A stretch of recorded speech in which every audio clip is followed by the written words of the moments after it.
dipegang dengan mudah. Karena sistemnya memang perusahaan di sana, dalam istilah lokal mereka adalah garap selonong. Babat dulu, lahannya urusan belakangan. Sehingga posisi masyarakat ya mau nggak mau menerima berapapun jumlah ganti ruginya. Karena udah terlanjur dibabat. Jadi kan jarak antara pemukiman dengan kebun mereka kan jauh sekali. Nah, perampasan itu dengan berbagai cara, baik cara kasar, dengan kekerasan, ataupun cara halus. Balik lagi mas, upahnya di bawah upah minimum. Misalnya yang buruh panen itu dia harus sistem target. Kalau dia tidak mendapatkan 120 jonjong, maka dia tidak mendapatkan 65.000. Maka upahnya akan dihitung per jonjong itu 400 perak. Ini yang membuat sistem-sistem target ini yang sebenarnya mengarah kepada sistem perbudakan. Perkebunan sawit itu mayoritas bukan orang lokal. Itu didatangkan dari Jawa, dari NTT terutama. Jadi praktis sebenarnya ada situasi kemiskinan yang memaksa mereka menjadi buruh perkebunan sawit. Ini sebenarnya aturan yang menyimpang dari situasi ketenagakerjaan. Karena ada aturan betapapun buruh harian lepas, dia mendapatkan jaminan sosial, itu aturannya. Kalau situasi kemiskinan itu mereka dengan jelas mengatakan kami ini sekarang dalam kondisi menjadi jipen. Jipen itu artinya kuli. Dari majikan di tanah sendiri sekarang menjadi kuli di tanahnya sendiri. Problem berikutnya adalah sistem plasma. Selama ini pemerintah memuji, contoh misalnya satu desa, ini satu desa ya, itu dikelilingi oleh perkebunan, dikelilingi oleh sawit, dikelilingi oleh pertambangan. Jadi praktis bisa membayang bagaimana nasib desa itu. Pohonnya besar-besar. Mereka hidup dengan, nah ini setelah ada perkebunan sawit, bagaimana lumpur-lumpur sawit masuk ke area karet mereka, ke persawahan, dan juga sampai merembes ke jalan-jalan kalau pas lagi musim hujan. Memaksa menutup perusahaan pengolahan itu, karena tidak ada penyelesaian sama sekali. Nah ini situasinya kalau musim kemarau.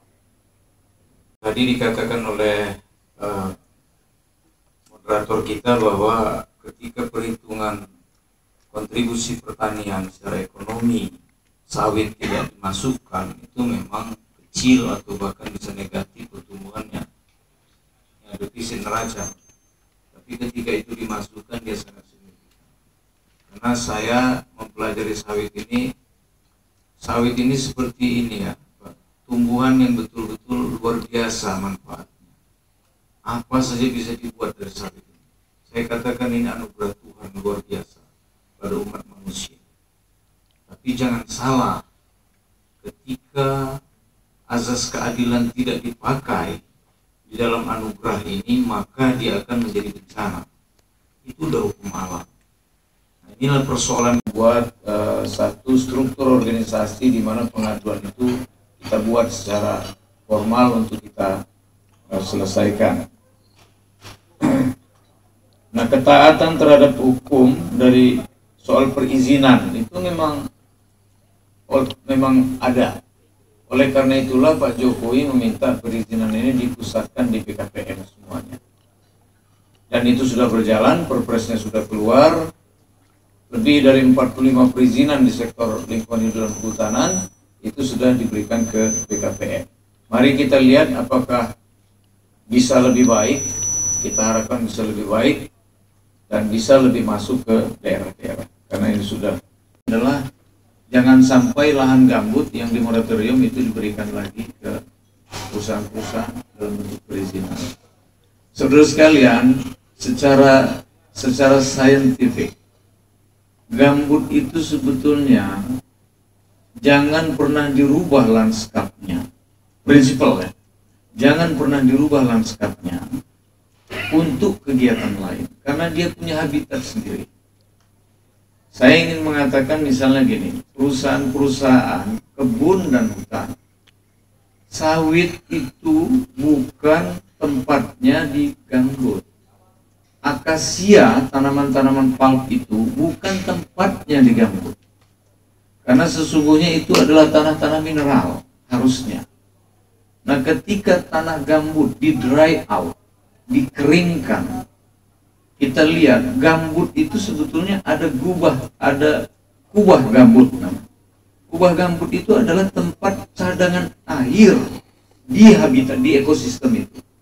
Ketika itu disodet, dijadikan kanal, sudah aman riwayat. Gambut tidak pernah bisa dipulihkan karena dia sangat alami. Sebetulnya tumbuhan lokalnya ada. Nah, kecelakaan kita adalah membawa tanaman-tanaman asing dipaksakan di tempat yang bukan rumah. Ini betul serius, tidak akan pernah kita berikan lagi izin-izin apapun di sana. Mau teknologi hidro yang dikembangkan sekarang pun, kalau yang dikembangkan itu hanya separuh dari ekosistem gambut, perusahaan lainnya tidak melakukan teknologi hidro, percuma. Dengan beberapa sejarah komoditas, ya, yang sudah terjadi, terutama karet bisa dibandingkan khususnya di Deli, Sumatera Utara misalnya, dengan kasus-kasus perkebunan karet di Jawa dan dengan sawit di Kalimantan Tengah, ini buku akan menjadi lebih sempurna. Apa yang bisa saya sampaikan? Bahwa kapitalisme sejak dulu itu memang sangat-sangat menggigit rakyat.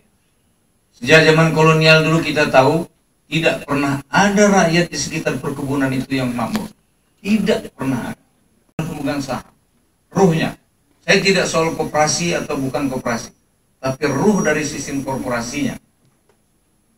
Kalau semua pekerja pemegang saham, itu kan kalau ada hasil, sisa hasil usaha dibagi ke seluruhnya. Kalau sistem company yang ada kan tidak, hanya dikuasai pemegang saham, 3 orang aja, direksi atau apa, komisaris namanya.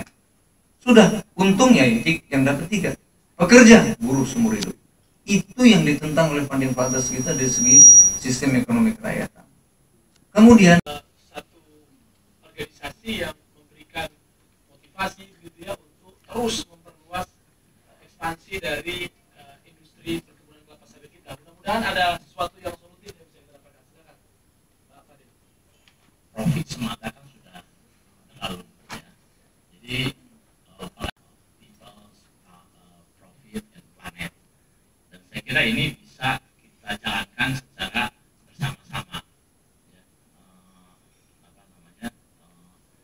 Dan kita bisa lakukan ini secara berbarengan, seimbang, selaras.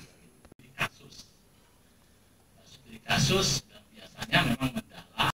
Dalam kesempatan ini sharing dengan bapak-bapak dan ibu sekalian sebuah studi lain yang dilakukan oleh Christoph Obedinsky dari CIFOR tahun 2014, yang kebetulan saya diminta untuk mereview atau memberikan masukan-masukan terhadap paper itu, ya. Yang kedua adalah Oil Palm Agribusiness for Development, Assessing the Socio-Economic Impact of Oil Palm Expansion in Central Kalimantan. Ini satu studi yang memang berbeda pendekatannya dengan studi yang dilakukan oleh Mbak Purnovi dan kawan-kawan, berdasarkan sebuah yang studi ini lebih bersifat kuantitatif, ya. Jadi kita harus, saya kira, berimbang, apalagi sekarang ini kita sudah memiliki, ya, ISPO, ya, Indonesian System of Palm Oil, di mana praktek-praktek dan operasi perkebunan sawit itu sangat strict, ya, termasuk tadi masalah sustainability-nya, pemanfaatan lahannya, pengelolaan gambutnya, dan sebagainya. Saya kira itu. Terima kasih. Sementara kebijakannya bagaimana memperbaiki situasi dan kondisi yang menurut kita hari ini kurang bagus untuk perusahaan itu. Tapi ada juga yang bagus, jangan lupa. Jangan dicampur adukan. Kesian yang bagus, yang memang niatnya mesejahterakan petani kita.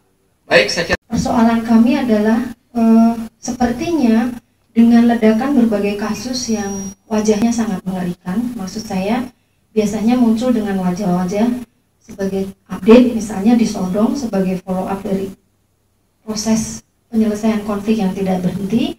Konfliknya melebar ke antar masyarakat dan mereka menggunakan cara yang paling mengerikan, misalnya sama-sama memotong kepala. Dan mungkin beberapa teman seperti Bawor, kalau ada teman-teman Pionet bisa bercerita nanti, itu baru 2 bulan yang lalu dan masih berlangsung. Jadi yang seperti itu menjadi keseharian yang seolah-olah saya nggak tahu apakah itu dianggap normal. Kami menganggap ketika ada kesempatan untuk melakukan intervensi di tim TGPF, kami menganggap sudah saatnya kejadian ini memberikan alarm soal sense of urgency. Jadi ada sense of crisis, karena meskipun saya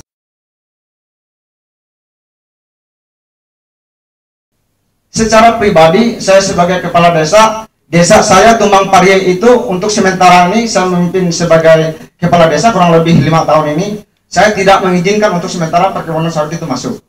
Memang banyak sih proposal masuk ke desa kita tanggapi, tapi untuk sementara ini belum ada perusahaannya masuk di daerah desa kita. Karena apa? Kita sudah banyak ikut membela perkara-perkara saudara-saudara kita seperti yang di Kotim, seperti di perusahaan KLA, PT Bisma, yang perusahaannya perusahaan menggarap kebun masyarakat, janji dibayar 1.500.000, sampai sekarang belum, bahkan sudah panen. Kita sudah mengadukan kepada kecamatan, kita sudah sosialisasikan ke kecamatan, ke kabupaten, bahkan bersama-sama saudara-saudara kita yang dari Jakarta ini turun ke sana ikut melihat situasinya seperti yang sudah digambarkan, tapi nggak ada satupun. Sebagian kecil perusahaan sih ada yang membayar, tapi sebagiannya juga belum ada sampai sekarang. Jadi pertanyaan saya kepada Pak Padli, seperti yang diceritakan di gambar yang tadi, memang kalau untuk yang daerah Sumatera sih ya oke, tetapi yang untuk Kalimantan Tengah khususnya, kalau untuk petani kelapa sawit, kalau untuk pribadi, misalkan pribadi kelapa sawit dia tanam 2 hektar, ya menguntungkan. Tetapi kalau dia berplasma, bayangkan cuma 500.000 sampai 600.000 satu bulan dia terima. Apa bisa memenuhi kebutuhan kehidupan masyarakatnya, kehidupan anak keluarganya? Kan enggak. Jadi jangan disamakan Pulau Sumatera dan Pulau Kalimantan sekarang. Dan permasalahannya sekarang itu, dulu saya ingat waktu masih kecil, saya mandi langsung ke sungai, minum air di sungai Ketingan atau minum di sungai Mantaya. Tapi sekarang nggak berani, Pak. Dan adanya perusahaan PT KDP itu, ya istilahnya tidaklah yang secara langsung membuang limbahnya ke sungai. Tetapi kalau musim hujan, air yang turun dari perkebunan PT KDP itu mengalir ke anak sungai itu mengalir ke sungai Ketingan. Sementara masyarakat yang di bawah Tumbang Marak atau di bawah Tumbang Kleme itu sampai ke Muara sana, hajat hidupnya adalah air sungai Ketingan itu, Pak. Jadi kalau di anak sungai itu kalau musim hujan, jangan coba-coba berani minum air sungai itu. Kita pasti mati Pak kena racun. Bayangkan, saya sakit hati pas saya menangis. Tetapi tidak pernah ada tanggapan. Jadi saya minta kepada dinas kepada lembaga lingkungan hidup maupun dinas perkebunan, tolonglah turun mengaudit semua perusahaan-perusahaan yang ada di Kalimantan. Saya minta itu aja Pak, untuk penyelesaian konflik-konflik yang ada di Kalimantan itu. Tidak usah saya tanya apa tetek banyak pertanyaan, tidak usah. Tolong dari pemerintah pusat mengaudit ulang perusahaan-perusahaan yang ada di Kalimantan khususnya. Baik itu pertambangan, baik itu perkebunan. Jadi saya ingin kerjasama dengan pemerintah pusat maupun dengan pemerintah daerah, maupun dengan pemerintah kecamatan maupun pemerintah desa. Saya sangat sakit hati Pak. Saya nggak bisa berbuat apa-apa kalau tanpa dukungan dari saudara-saudara sekalian. Kami adalah masyarakat biasa, masyarakat yang bodoh. Dan kata lain, dan masuknya perkebunan sawit untuk menambah pendapatan asli daerah. Oke, kalau untuk pemerintah, untuk pejabat. Tetapi untuk masyarakat kecil ini yang tertindas, kami yang ada di desa-desa di wilayah perusahaan sawit itu, menurut pandangan saya sebagai kepala desa, semua oknum pejabat pemerintah itu masuk dalam korupsi, Pak. terutama korupsi lahan-lahan itu. Dalam proses pengurusan izin pasti kok belum ada izin belum ada keluar HGO, sudah tumbuh, sudah panen, gimana ceritanya sih? Dari sekian ratus perusahaan yang ada, cuma sekian yang ada. Ya istilahnya bahasa saya itu sama seperti kami ada nyedot emas. Ilegal, bilang mereka ilegal. Kebun-kebun juga ilegal. Jadi saya minta tolong sekali lagi kepada pemerintah pusat maupun pemerintah provinsi maupun tingkat kecamatan kabupaten supaya ada kerjasama kita saling untuk bagaimana caranya lingkungan hidup itu bisa dinikmati oleh kita semua. Banyak makhluk-makhluk hidup yang di hutan itu mati, Pak. Dengan adanya pembukaan lahan baru seperti yang wacananya ini, saya bawakan petanya.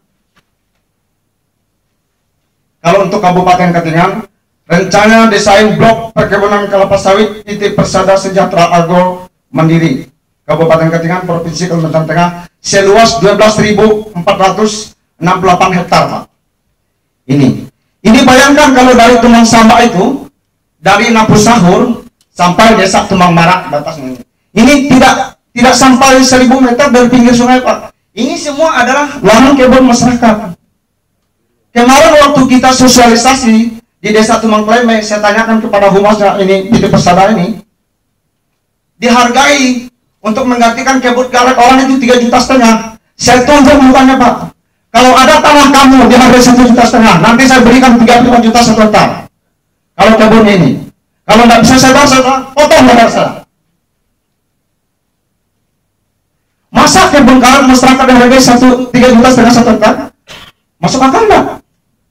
Artinya ada permainan di dalam perusahaan tersebut.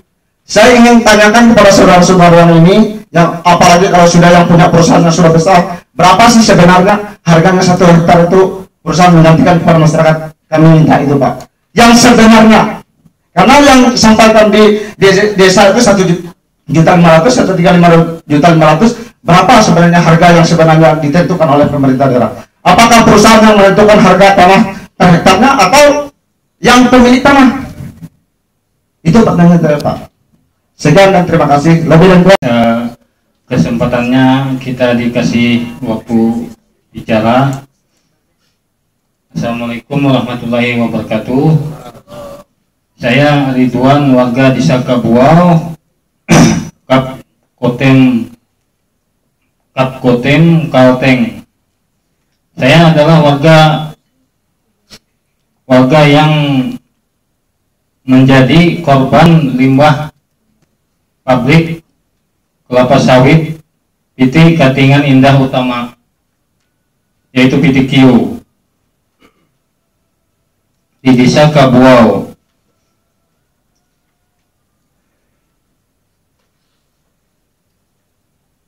Di Desa Kabuau tanpa di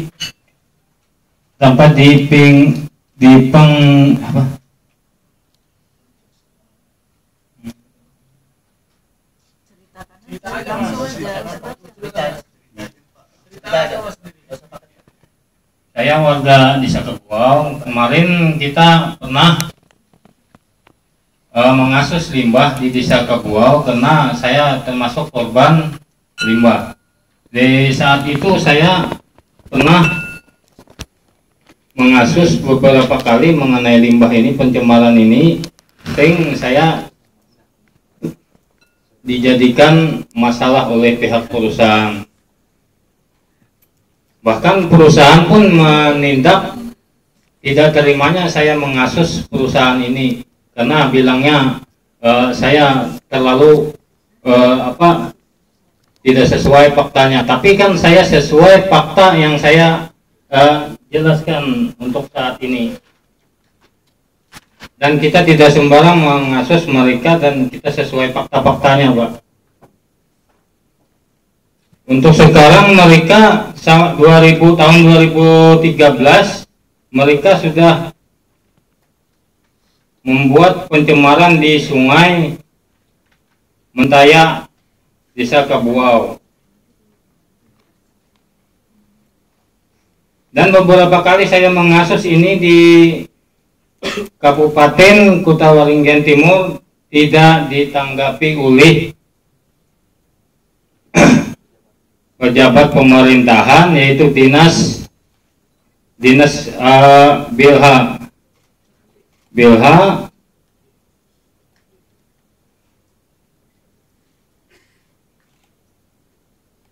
Mereka tidak memenuhi permintaan masyarakat yang sedang menderita, istilahnya menderita penyakit gatal-gatal apapun.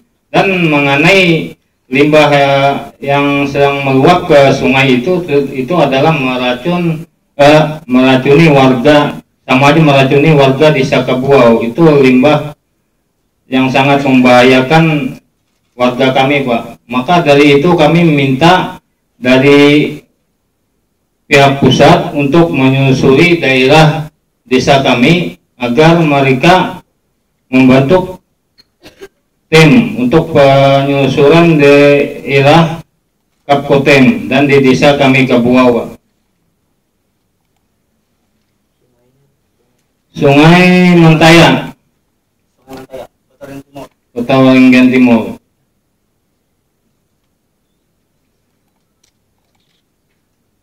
Dan sering kita mengasus ini, kita dipermasalahkan pihak perusahaan karena kita dibilangnya sama pihak pemerintahan, yaitu Bilha Lingkungan Hidup. Kita sering mengada-ngada, bahkan kita sempat meminta orang Dewan untuk menghadiri ke lapangan agar melihat faktanya.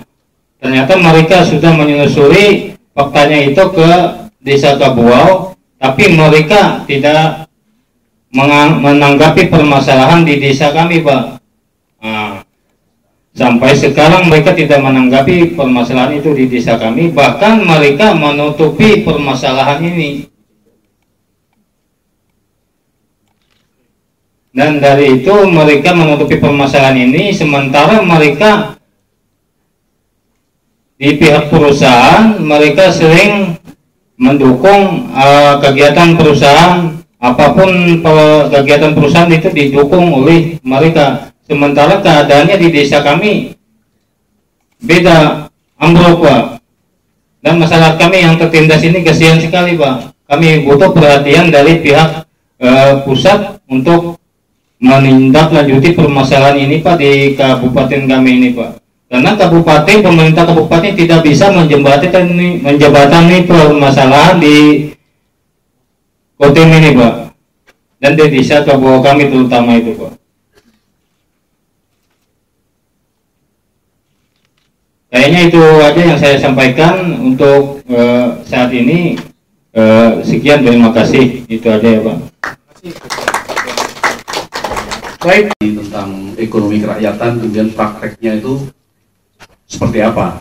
Jadi kalau cuma gagasan, saya pikir kita banyak juga gagasan itu. Cuman praktek di lapangan itu seperti apa? Nah, itu yang perlu. Saya ingin menggunakan istilah dari teman dari Elsam, Saudara Indri, tentang kalau kita tidak merubah business as usual, saya kira kita tidak akan bisa menyelesaikan masalah. Dan dari presentasi keempat presentan di depan, saya melihat bahwa kecuali Elsam yang 3, minta maaf, cenderung untuk meneruskan bisnis as usual, meskipun saya kira ada appeals untuk perbaikan. Perspektif kita bersama untuk melihat urgensinya di mana. Kalau teman-teman bersama bisa coba search Corruption Index Perception di tahun 2014, sektor korupsi tertinggi itu ada di perizinan. Nah, saya rasa ini bisa jadi data untuk pemerintah melihat bahwa disinilah letak sense of urgensinya. Tadi saya menangkap bagian kecil dari pelanggaran-pelanggaran yang ada. Yang perlu kita lakukan sebenarnya adalah bagaimana menciptakan sistem yang ada itu sehingga tidak perlu katakanlah 1-2 orang warga melapor baru ditanggapi, tapi keseluruhan di Indonesia ini bagaimana kita bisa menciptakan sistem yang melihat permasalahan-permasalahan yang ada. Dengan soal perizinan, memang izin usaha perkebunan itu didelegasikan dari pusat ke Pak Bupati. Tapi Pak Bupati di dalam mengeluarkan izin perusahaan perkebunan diminta transparansi. Jadi dia sebelum mengeluarkan izin mengumumkan ke masyarakat. Itu sudah diatur di dalam Peraturan Menteri 98 nomor 2013. Kalau ada pihak-pihak yang berkeberatan, Pak Bupati tidak boleh dulu mengeluarkan izin. Kalau ada Pak Bupati yang tidak prosedural, kemudian kita mendapat pengaduan, kita akan laporkan ke Ditjenpun Kementerian Dalam Negeri. Dengan harapan Bupati tersebut dapat ditindak. Jadi saya kira menyangkut perizinan sudah ada transparansi yang terkait melibatkan peran serta masyarakat di dalam pengawasan di lapangan. Demikian. Dan Bapak sekalian yang hadir dalam launching buku ini, saya kira riset yang dilakukan oleh kawan-kawan dari EcoSocRite itu menambah lengkap referensi kita tentang perkebunan kelapa sawit.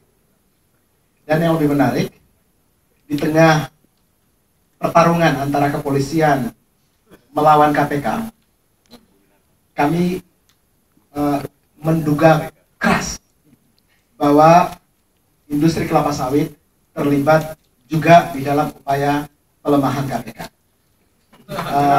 Serius, menduga keras. Kenapa?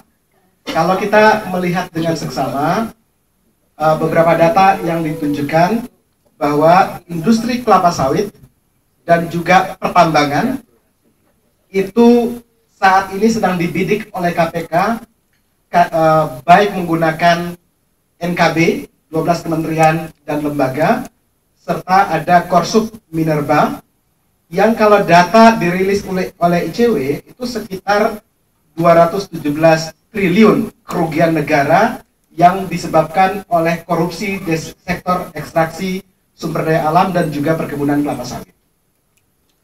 Sayang Fadil tadi sudah berangkat. Kalau Fadil mengatakan tadi bahwa 40 sekian persen industri kelapa sawit itu dikuasai oleh rakyat, itu sebenarnya tidaklah tepat angka itu. Saya kira itu sebuah pendustaan publik. Waduh, saya orangnya nggak ada. Ya. Karena kalau kita mau jujur, rakyat yang mana yang dimaksudkan?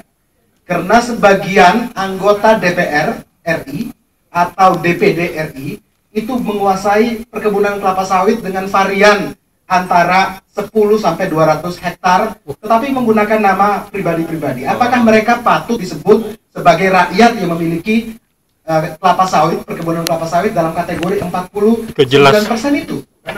Ya, itu kan tidak masuk akal. Kalau dilihat, kalau mau jujur, tolong sebutkan angkanya yang menguasai 2 sampai 5 hektar itu ada berapa persen? Dugaan kami, saya belum punya data resmi, tetapi kalau kita merujuk kepada beberapa referensi yang ada, ke lapangan dan seterusnya, itu kurang dari 10%. Malah Malaysia itu menguasai perkebunan kelapa sawit dengan beragam variannya, itu cukup besar sekali. Dan pemerintah seolah-olah tutup mata, tidak mengetahui bahwa itu Malaysia, padahal dengan mudah sekali meminjam nama orang lain, orang dari Singapura. Saya kenal beberapa kawan saya, bukan kawan dekat sih sebenarnya, tapi saya kenal betul, kemudian sekarang menjadi kaki tangan dari pemegang modal di Australia, di Singapura ataupun di Malaysia untuk perkebunan kelapa sawit. Dan kalau kami rakyat biasa atau rakyat yang tidak jelas ini, menurut Tejo itu, mengetahuinya, bagaimana negara tidak bisa mengetahui? Nah, oleh karena itu menurut saya referensi ini itu akan sangat baik sekali kalau kita terus-menerus ingatkan kepada publik bahwa sedang ada konspirasi besar dari perusahaan-perusahaan multinasional, baik di pertambangan maupun di perkebunan kelapa sawit, sedang berupaya sistematik bersama dengan para koruptor itu untuk melemahkan KPK. Karena KPK sebentar lagi akan mengungkapkan kasus-kasus royalti dan perizinan dan tumpang tindih kawasan ataupun perampasan kawasan hutan yang sebenarnya tidak ada perizinan, tidak ada pelepasan kawasan hutan yang diberikan oleh kementerian. Nah, kalau itu saya